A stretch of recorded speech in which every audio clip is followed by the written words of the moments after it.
Welcome to the City of San Jose Civics Masterclass, Module 3, the Brown Act and Sunshine Policies. This course is designed to provide you with information on the state and local requirements of the California Brown Act and the City of San Jose's Sunshine Policies. We will cover two learning objectives: one, the Ralph M. Brown Act, and two, the City of San Jose's Sunshine Policies. Section 1, Ralph M. Brown Act, also known as the Brown Act. Ralph Milton Brown was a member of the California State Assembly representing the 30th State Assembly District from 1943 to 1961. He is best known for writing the Brown Act, California's first sunshine law, providing for increased public access to government meetings, which was enacted in 1953. The Brown Act applies to any legislative body, decision making or advisory, including boards, commissions, and subcommittees. Exceptions: single purpose temporary, which is also known as ad hoc, subcommittees formed solely for the purpose of a quorum of less than the legislative body. Sunshine Resolution, Section 2.3.1.2, Section C, limits an ad hoc committee term to less than 6 months. The Brown Act is triggered in the following ways. Number one, any meeting, congregation, gathering of a majority of the members of a legislative body, that's 50% plus one, at the same time and location. Number two, to hear, discuss, deliberate, or take action on any item within the subject matter jurisdiction of the legislative body or the local agency in which it pertains. An example of this is you're all at the same barbecue, and a majority, that's 50% plus one, of you start discussing work, something on the agenda for a regularly scheduled meeting that is tomorrow. And if they do not mean to, that would be a Brown Act violation. The Brown Act is triggered in the following. Now let's talk about what is not a meeting. Number one, individual contacts by members of the public. So if I were to email a member of my council, that does not count as a meeting. Number two, attending a conference. Number three, attending an open and publicized community meeting. Number four, attending an open and noticed meeting of another body. So it means that maybe a council member can also attend a Board of Supervisors meeting at Santa Clara County. Number five, attending a social function like a holiday party, and so long as they are not discussing work, this is not a Brown Act violation. Now let's talk about serial meeting violations. They can happen in the following ways. Number one, a daisy chain, which is member A talks to member B, who then talks to member C about the same topic. Number two, we call a hub and spoke, which is member A talks to member B, and then they talk to member D about the same topic. And so the connecting person would be member A. Number three is an email reply to all. So now let's talk about some other examples. All right, here is our pretend council, our solar system council members, where five of the nine, so that's 50% plus one, so five counts as a majority. So in a serial meeting, one, Earth talks to Jupiter about if aliens are real or not. Aliens happens to be an agenda item for their next regularly scheduled council meeting. That's two. Jupiter then talks to Saturn about what Earth said about aliens, and then now that's three of the council members. Saturn then tells Neptune, and that's four, who talks to Mars, that's five, and that is a Brown Act violation. And here is a hub and spoke situation.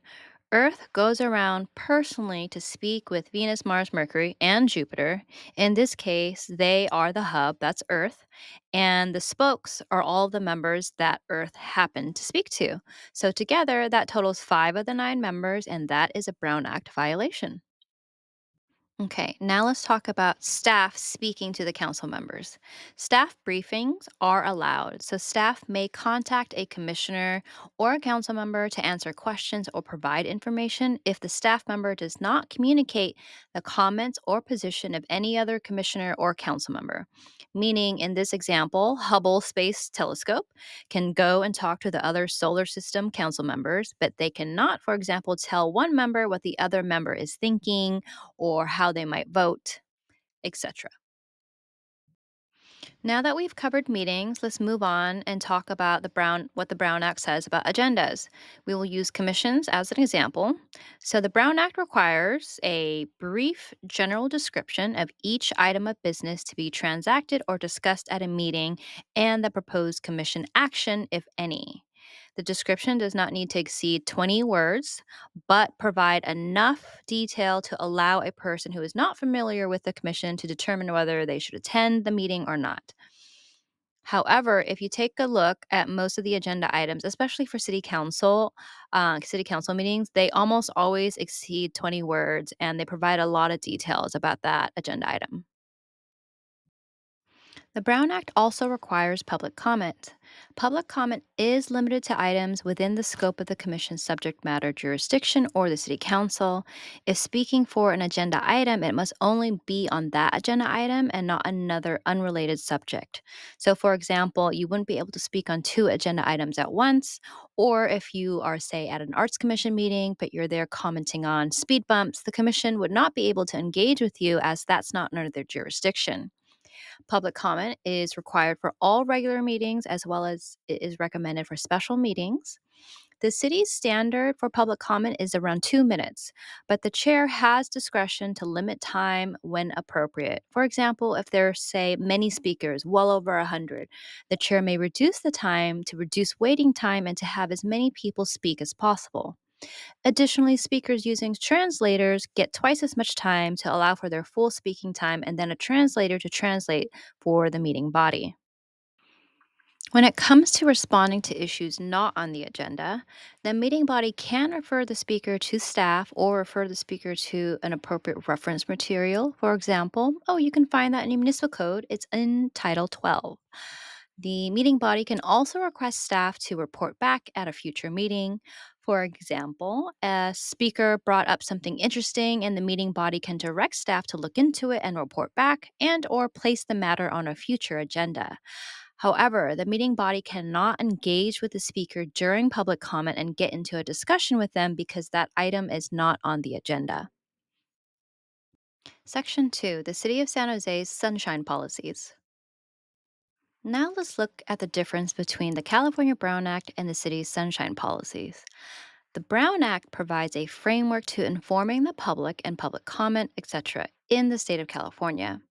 Now, if you remember from Module 1, cities are able to further elaborate on state law as long as it does not conflict. For example, in an imaginary situation, say there is a law in California that says chocolate ice cream must be free at every public meeting. San Jose would then have to follow this law. They can't charge for chocolate ice cream, but they can make a policy that says chocolate ice cream and a dairy free option ice cream will be free at every public meeting. So they are adding to it, and this is allowed. And this is how we can think of the sunshine policies in the city of San Jose. It further elaborates on the framework of the Brown Act. The city's sunshine policies generally provide public with more time to review upcoming agenda items, documents, and provides the public with a robust archive of past meetings.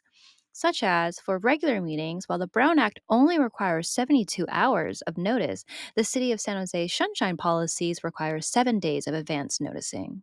Similarly, the special meetings for the Brown Act is only 24 hours of notice, whereas the City of San Jose is 4 days. The Brown Act does not generally require meeting minutes, but the City of San Jose posts a draft within 10 days. The Brown Act does not require recordings, but if made, they are only required to be retained for 30 days. The City of San Jose records meetings and maintains them for 2 years.